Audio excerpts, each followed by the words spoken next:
welcome back to the podcast. I hope you are all doing well. Great episode today. I'm catching up with Steve Cooper, who's the man behind the BFFI show that I'm sure many of you are going to be heading along to in February. I'm going to be there as well, so I'm really looking forward to catching up with you. We've got a trout and salmon stand there, so can't wait to see you at that one. This is a great chat. It extends beyond just what goes in to putting this show together, which is a huge effort, but also Steve's love of fishing, where he likes to fish, and also fly tying materials and his real passion, Cookshill Fly Tying as well. So there's lots to get stuck into in this one. I hope you enjoy it. Welcome to the podcast, Steve. Are you well? I'm very well, thank you. A little bit stressed in the build-up to the show, but otherwise I think I'm bearing up. Great to hear. I'm guessing you're pretty busy spinning a lot of BFFI plates right now, aren't you?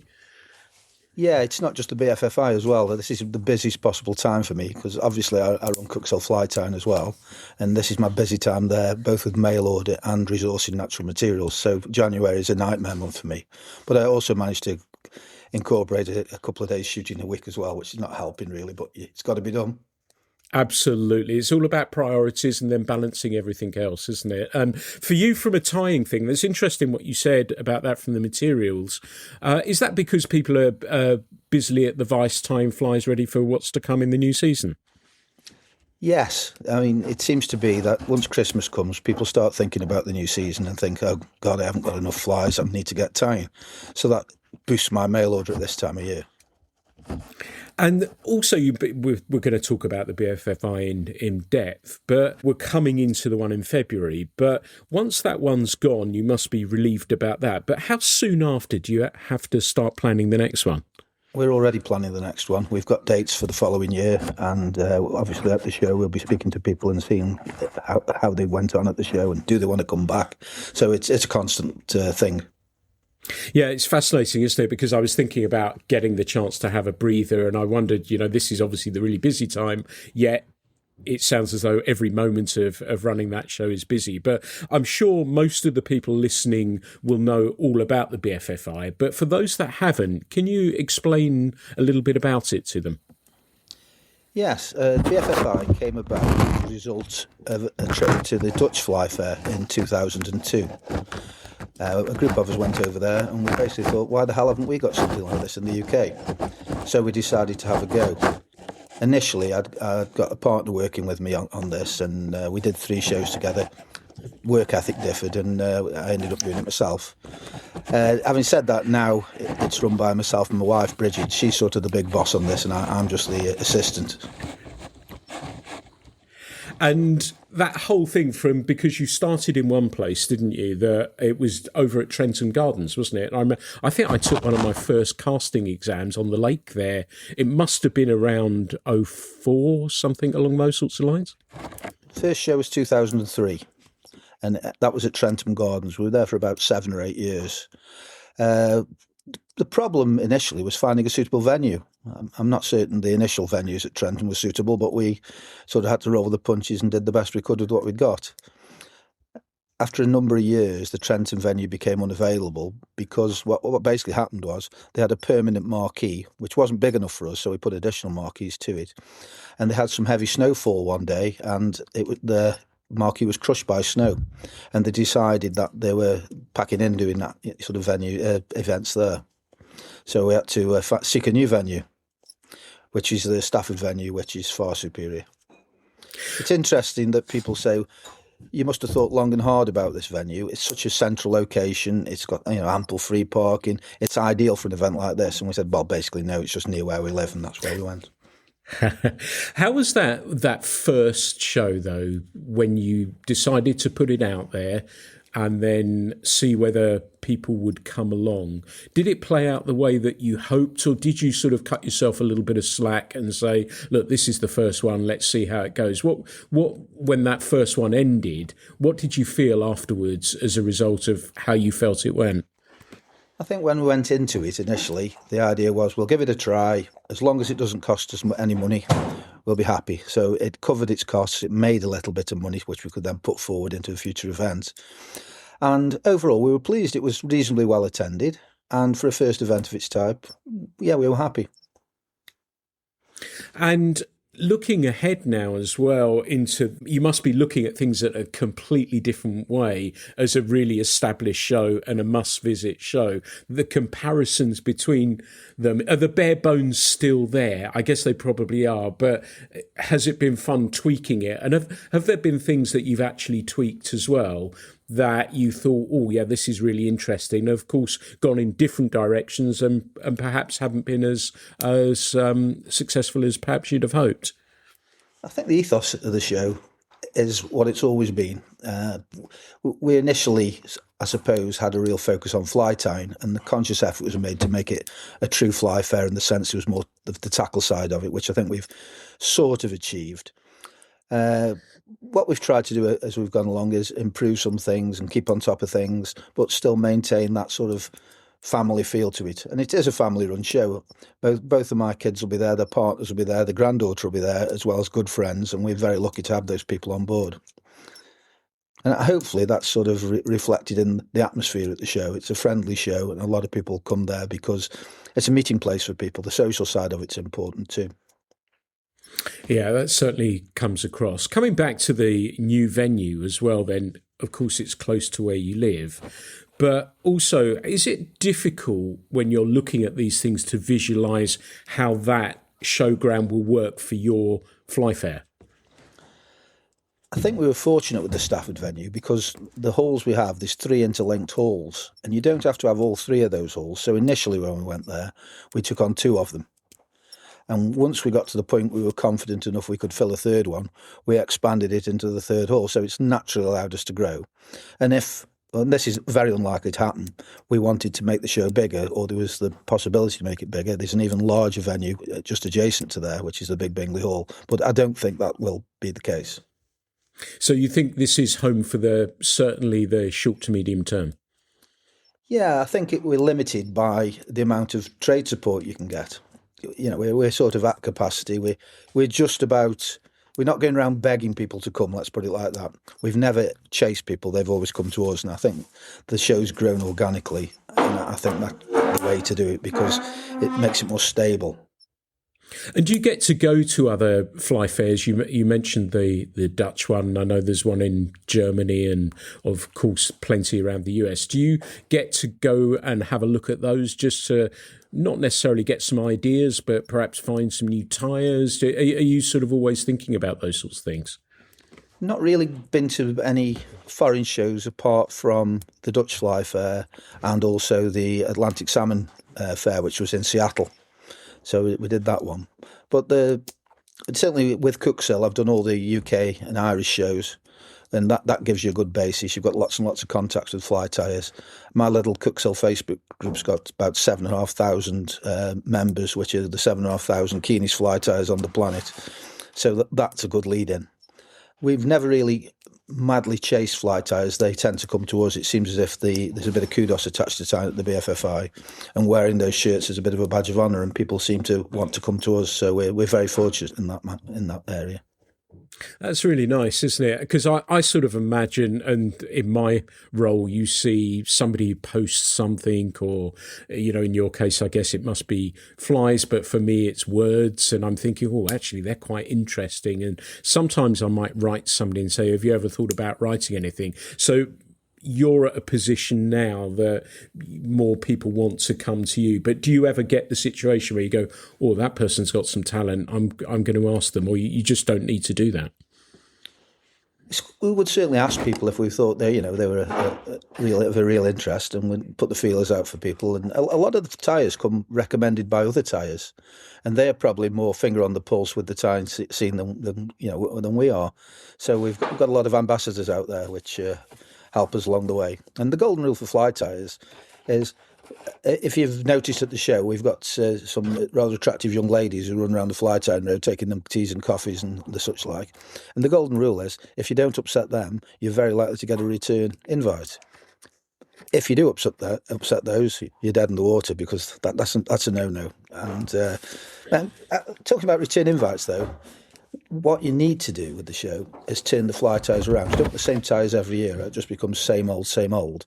So sometimes you have to say, right, okay, you've come this year, you've done a brilliant job, but next year we'll not ask you because we want somebody new in there to keep it fresh.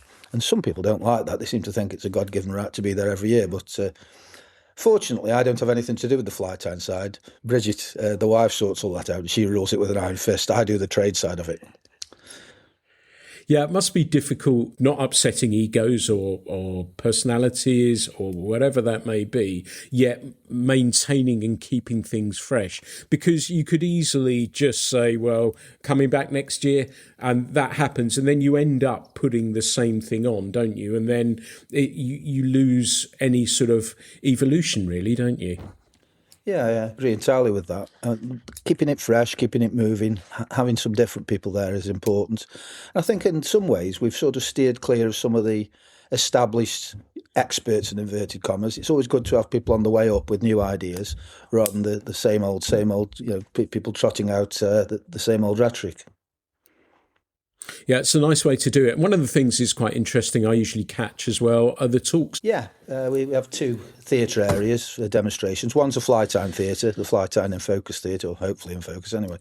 And we try to select some different fly tyers. This year we've got someone doing Carrie Stevens streamer flies, which we've never had before. So it's not exactly the most popular area of fly tying, but it's interesting, it's different, and it's worth giving it an airing.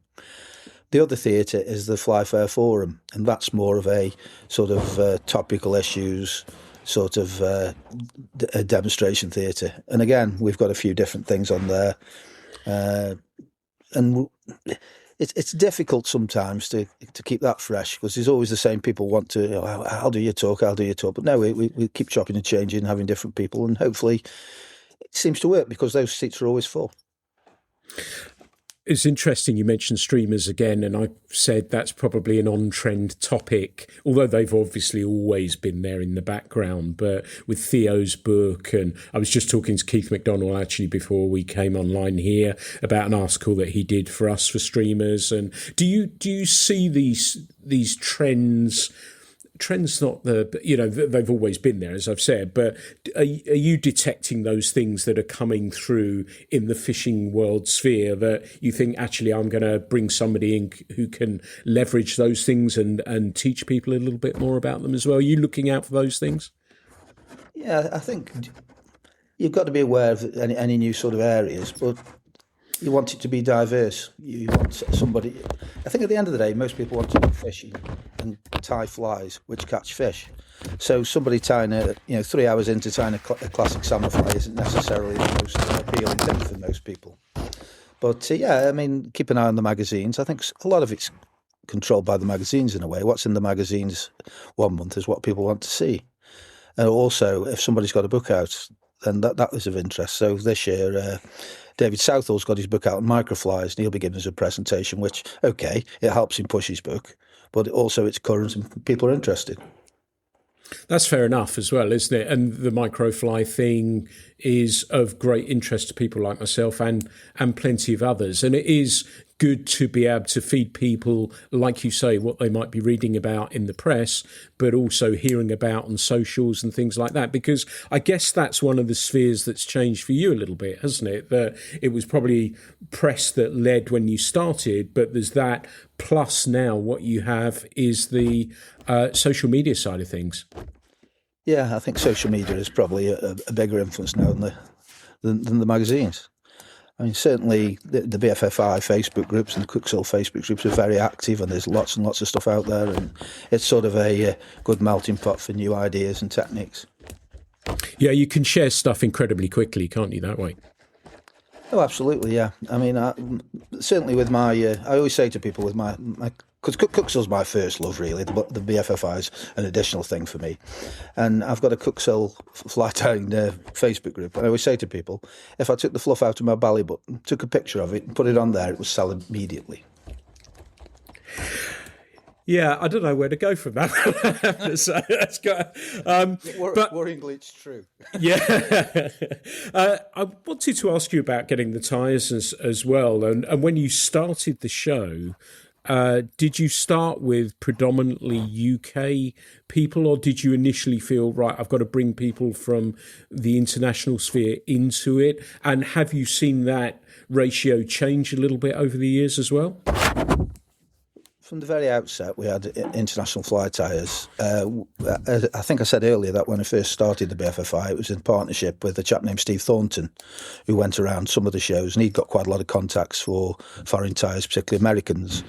And, from the get-go, we had quite a number of international tyers, and we've tried to maintain that. I mean, some years we have more than others. It's just how things work out, who we want there, and who can actually attend. Because people do have other lives outside this, obviously, and that sort of influences things a little. I think this year we've got 13 nations represented, if you count the home nations, and we've got 54 tyers on the row, which is enough. Never heard anybody say we didn't have enough fly tyers. As well as that, of course, there's all the stands, and there'll be another 50 or 60 tyers actually demonstrating on stands. So, as a fly tying event, it's second to none in the UK, I would say. Absolutely, I couldn't agree more. And when you walk around and see the tyers, I love the mix that you've assembled. So you have ladies included, you have younger tyers as well. That's been clearly a conscious decision to do that.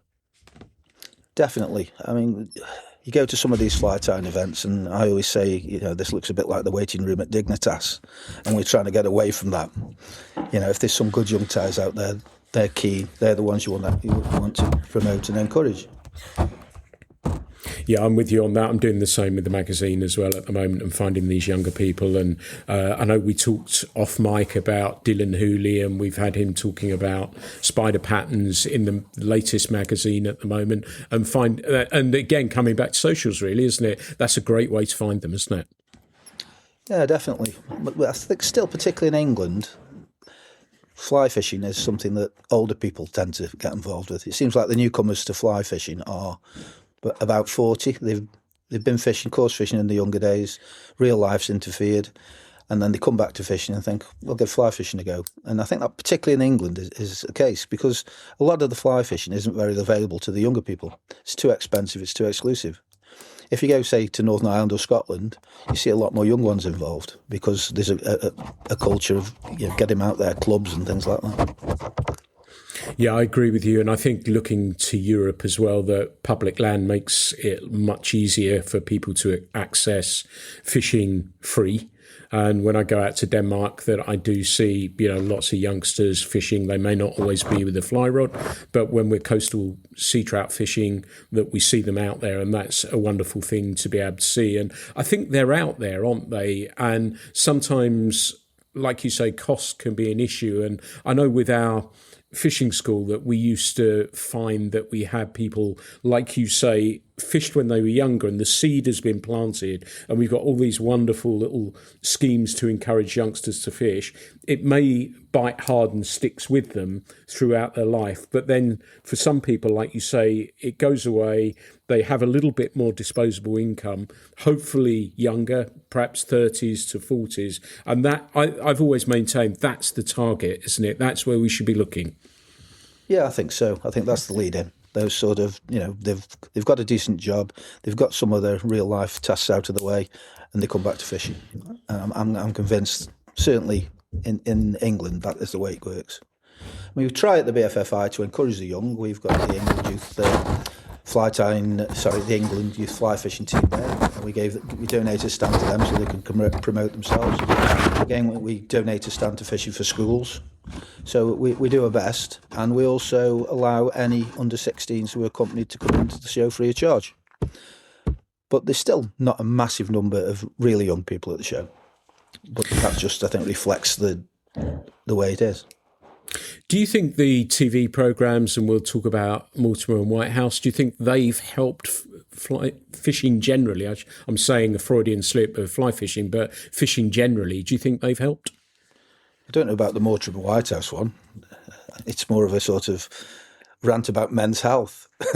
But I still don't think any really great fly fishing programmes have been made, or fishing programmes. They're all a little bit dull and a little bit... It's not really a watching thing, it's a doing thing. So have we really cracked that area? I don't think so. Why do you think that is? I don't really know. I think it's the difficulty of actually getting across the, in inverted commas, the excitement of fishing. It doesn't come across on film very well.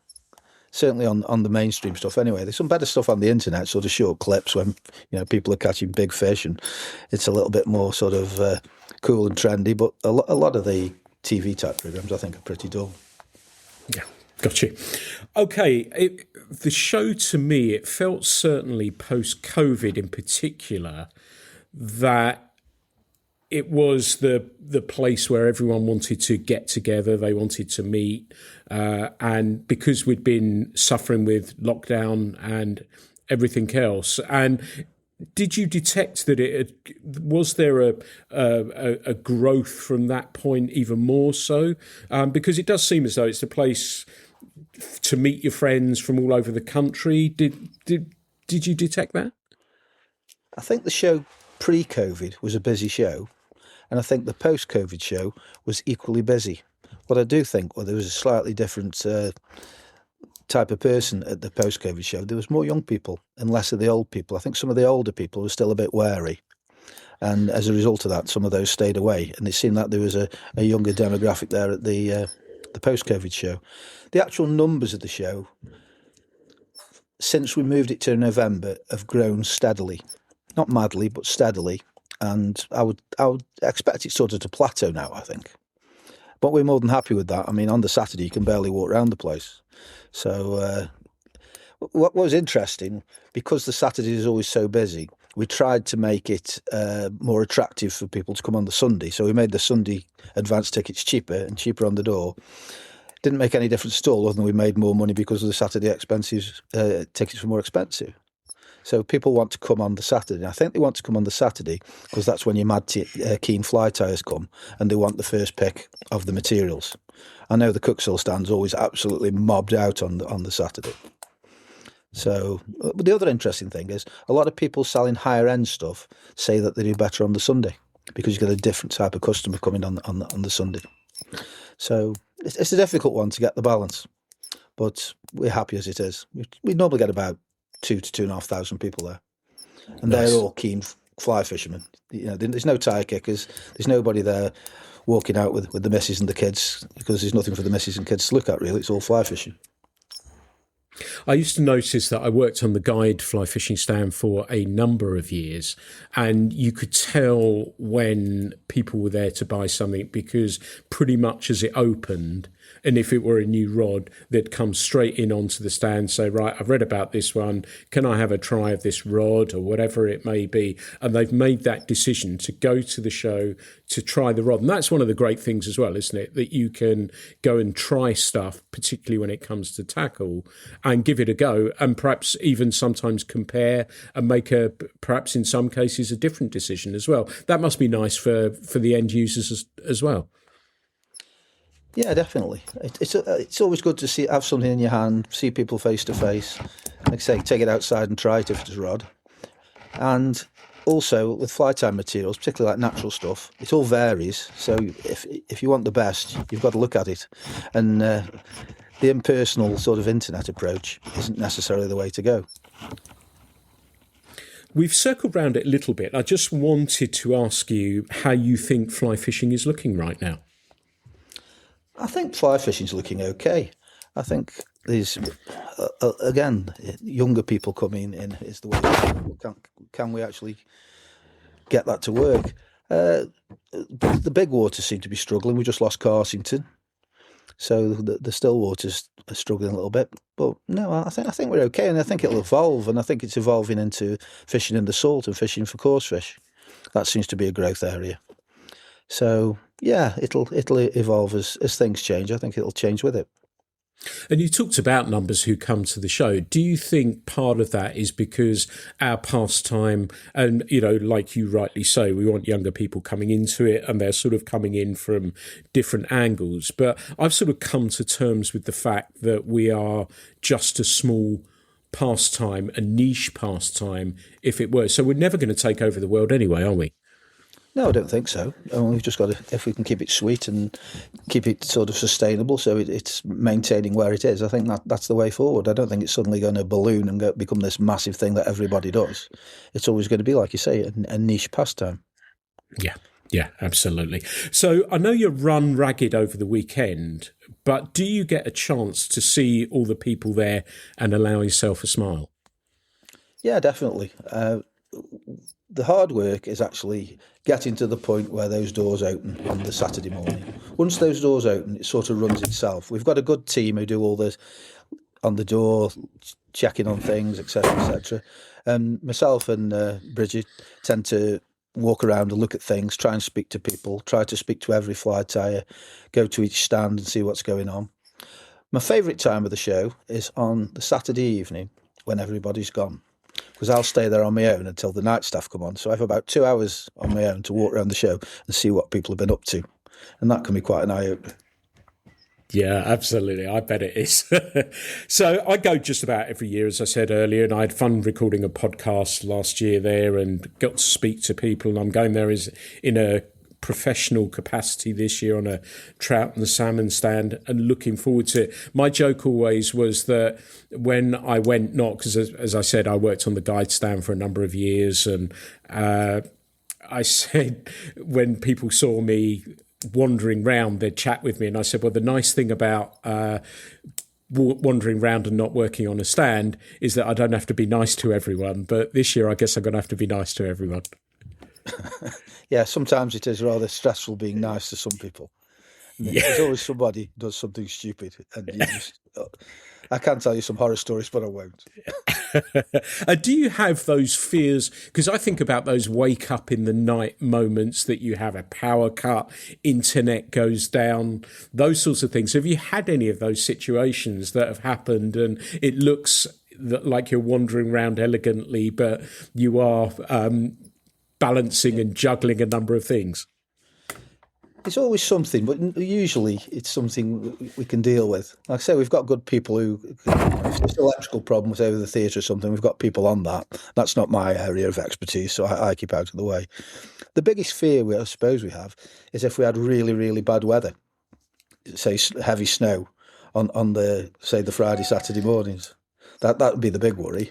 I mean, we've been touching wood.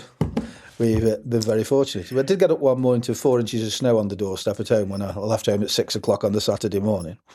But it seemed to be very localised and everybody came to the show. It was okay. I got there at 7 o'clock to find somebody had driven from North Yorkshire in a Land Rover and was waiting to come in. We didn't open till 9:30. He's standing there in the snow with his ticket in his hand, I think. They're very keen, some of these people. So, yeah, so as long that would be the only major problem. Anything else, I think we can cope with.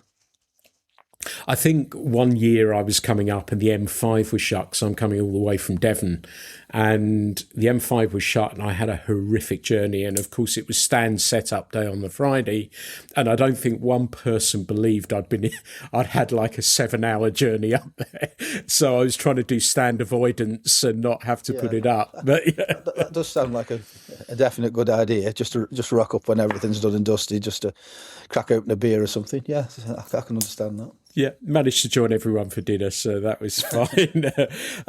So what do you think has made the show the must-visit event for anglers?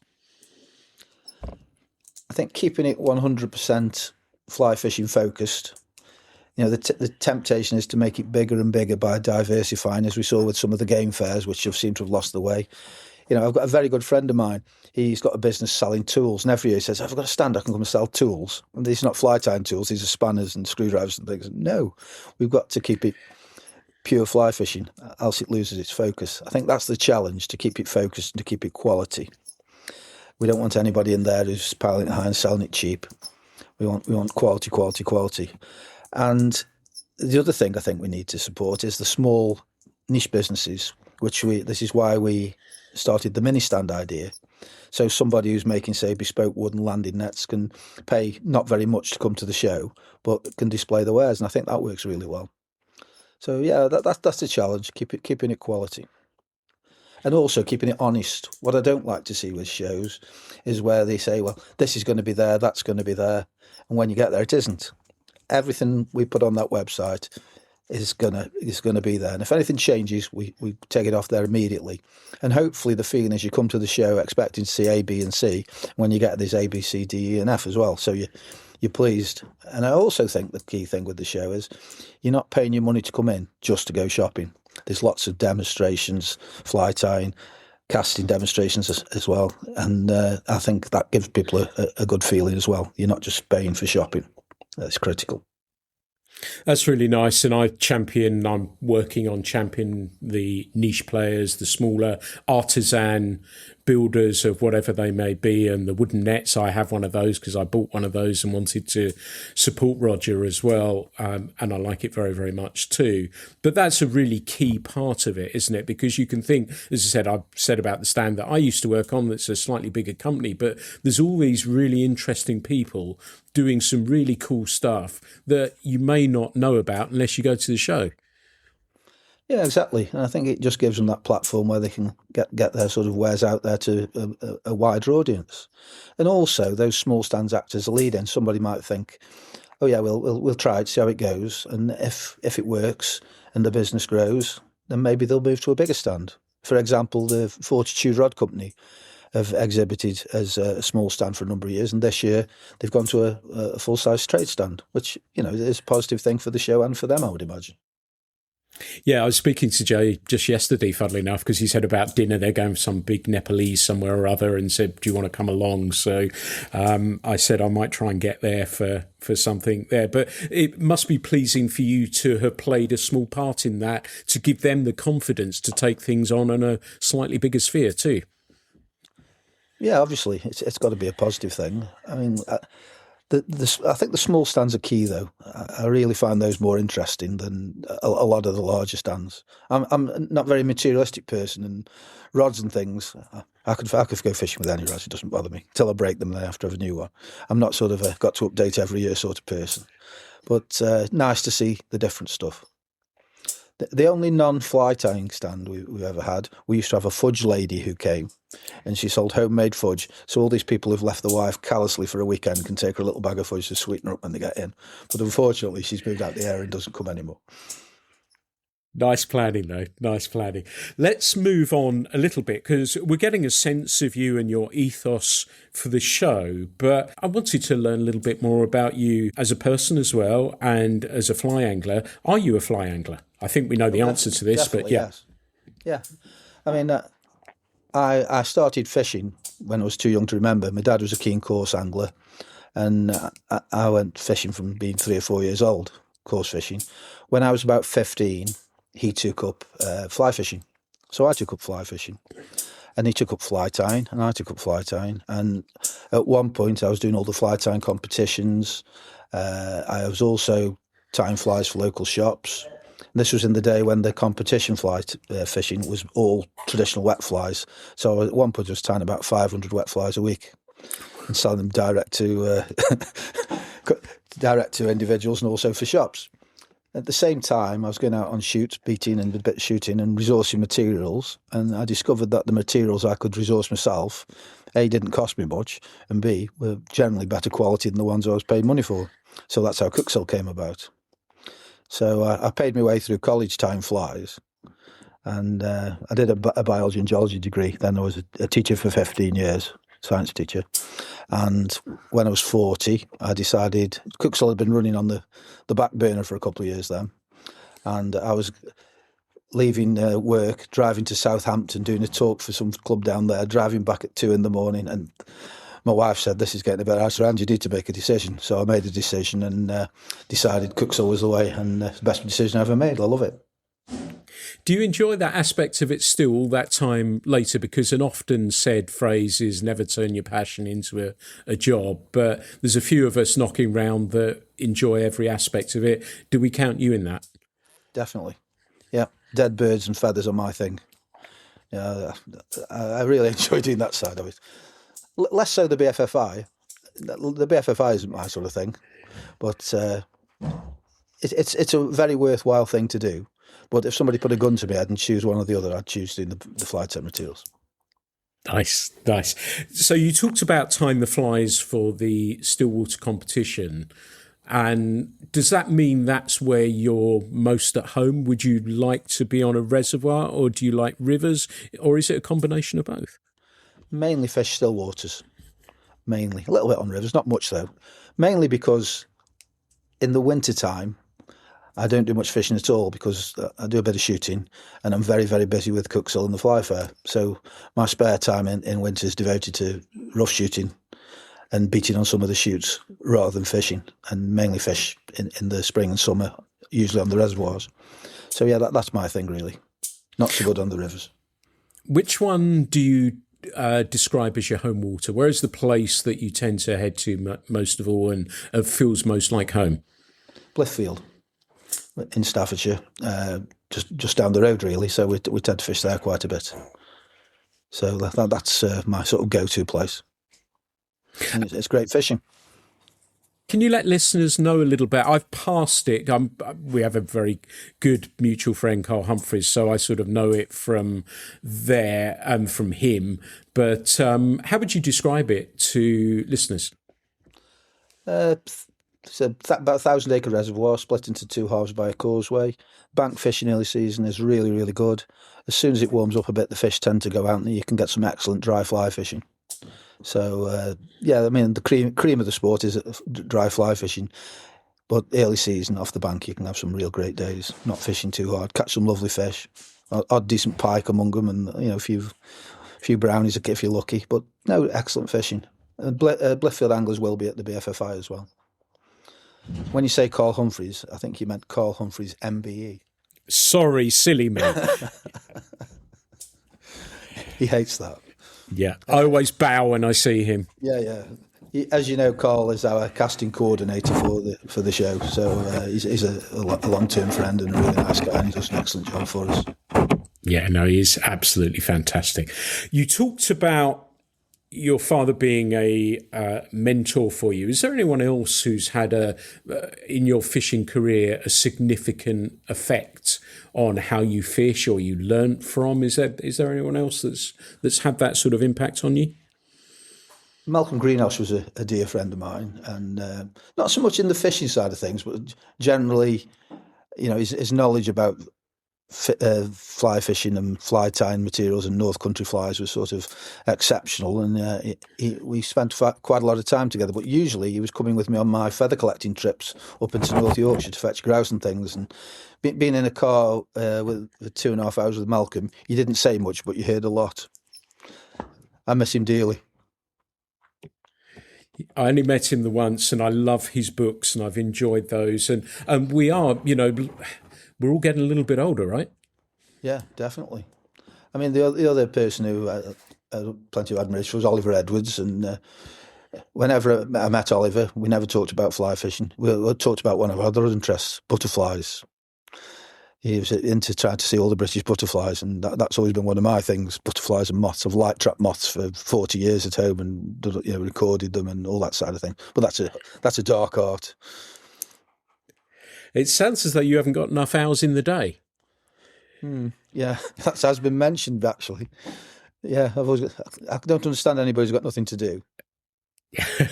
And are you enjoying it as much as ever? Yeah, definitely. I think as you get a bit older, you get a bit more knocked about, and you don't recover from little injuries and knocks so quickly. But no, I'm still doing as much as I can. And I wanted to come on to Cookshill, and you've told us a little bit about that. And I was thinking about it, that have you ever been tempted to turn it into some form of a shop? No, because you'd be too tied to it, and you would lose all your freedom. I mean, I'm busy with Cookshill, particularly this time of year. But at the end of the day, I can still say, right, I'm out of office today and go and do something else I want to do. And obviously, it'll shut down for a week for the BFFI. And at the moment, daren't post anything on my little Facebook group or put any information about what I'm taking to BFFI, because everyone will want to buy it before we go to the show, and I'll be depleted. So yeah, this is my first love, Cookshill. That's my baby. And that's a wonderful example, and it's not obviously a niche or because it's been around so long and it's grown so much. But that's a wonderful example, isn't it, of how things can grow if you offer people quality materials. Definitely. And I think that again, that's the key to it. It's basically limited by what I can resource and how much time I can put into it.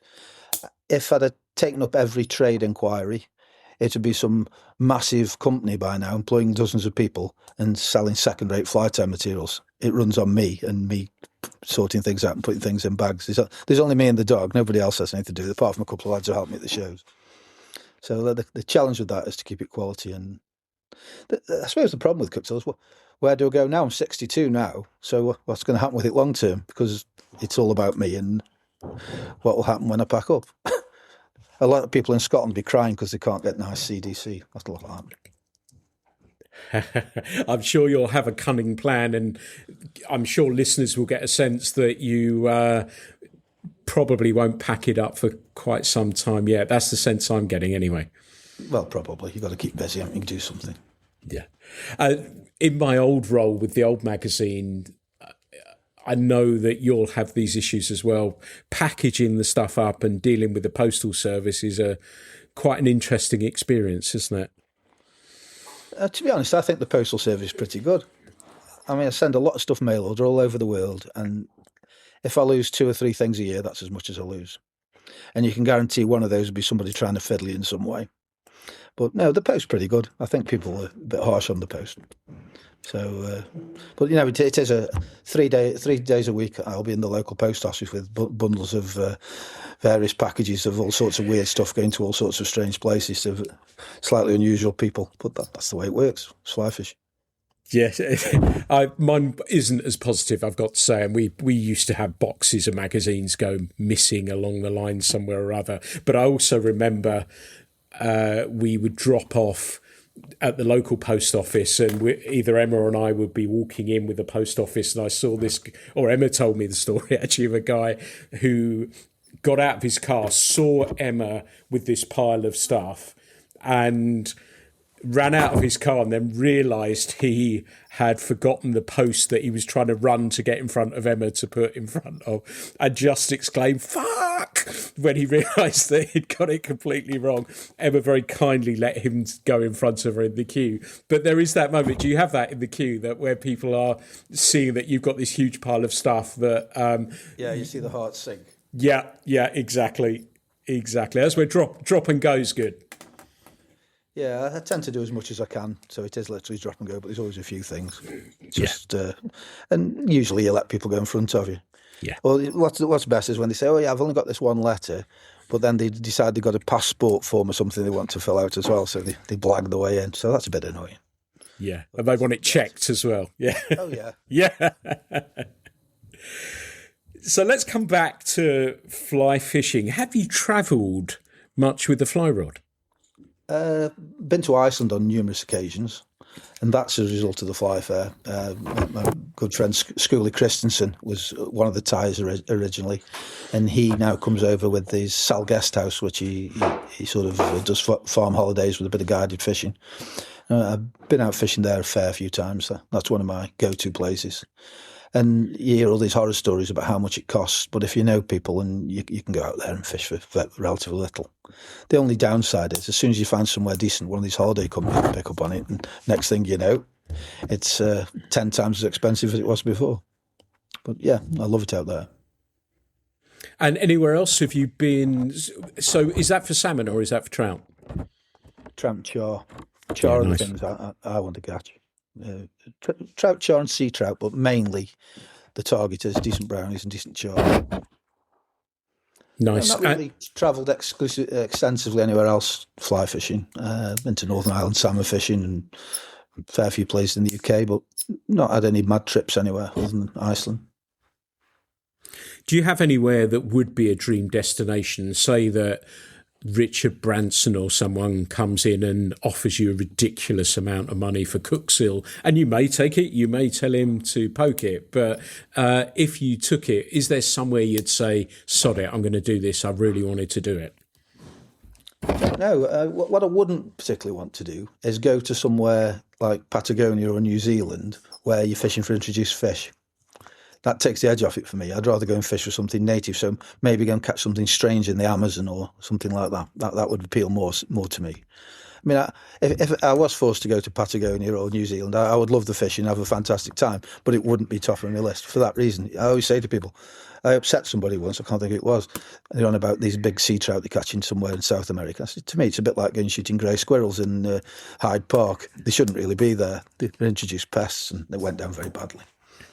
Well, we can edit some of this out for you if you want, because you never know who might be listening. No, I don't care. My way, no way at all. Like your style.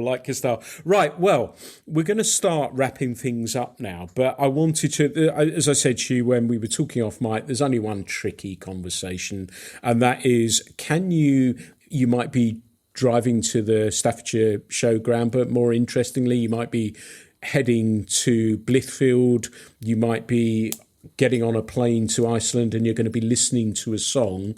Do you have a song that sets the tone, or is it a favourite song for you that you'd like to choose for the playlist? That's a tricky one. I'm just thinking, last time we were in Iceland, we were driving down some track to go and fish some lake, and we've got the cassette blaring out. I'm not driving, I've got a beer in my hand, and we're listening to Led Zeppelin, what was it? Communication Breakdown by Led Zeppelin. And I've got somewhere on either my Facebook or the Cookshill one, there's a video of that. So yeah, let's go with that. I'm going to have to hunt that one down after we started speaking, so I'll have a look out for that. And for people who might not know about the show, where can they find out more details about it? What are all the socials? What is the website? What are those sorts of bits and pieces? Right, website is www.bffi.co.uk. That's got all the information you need. You can buy tickets from there as well. If you search on Facebook, there's a British Fly Fair Facebook group, and that's about it really on the socials. We're not that computer savvy, so but it seems to work, and we're very happy with the outcome. The show's on the 7th and 8th of February at Staffordshire County Showground, which is just off the junction 14 of the M6, about 3 miles, and it's a good central location. When you get there, there's ample free parking. It's not like going to the NEC where you just paid £80 for your ticket to go to the event, and they want another 20 quid off you to park your car. The parking's free. And we try to keep the price of the show at sort of 15 quid for a day. It's something relatively competitive.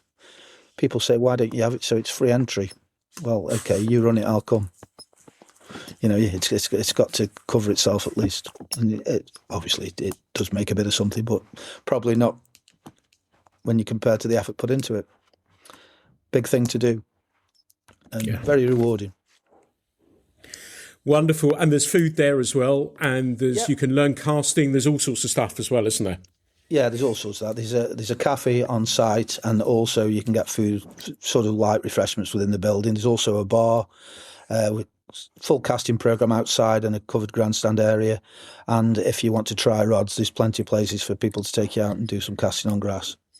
So yeah, well, hopefully we've got most things covered. The only thing we haven't got really is water, to see if they can bring a canal through or something like that, but I don't think that's going to happen. So yeah. Well, I wish you every success for the upcoming show and all of those that come. I can't recommend it enough. It's just fantastic fun. I know lots of you listening will be there, and I'm looking forward to seeing you there. So, Steve, I'd like to say I know I've been trying to get you on here for absolutely ages, so thank you so much for agreeing to do it today, and thank you for being a guest on the podcast today. Yeah, my pleasure, and thank you for your support. And I'll see you there. You certainly will. Well, everyone, this has been another episode of the podcast. Thank you so much for listening to this one. I hope I do see you at the show. Come over and say hello. I've learnt that if you are enjoying the magazine, I know people have been buying it in the newsagents and asking about subscribing and stuff like that, that if you go onto the Trout and Salmon website, if you type in guest 26, that gives you 20% off. So that's my gift for you today. I can't say my free gift for you, but my gift for you today. Thank you so much for listening. There'll be plenty more episodes coming very, very soon. Thanks for listening to the Fly Culture podcast, brought to you in association with the Voice of Game Angling, Trout and Salmon, where Pete is the editor.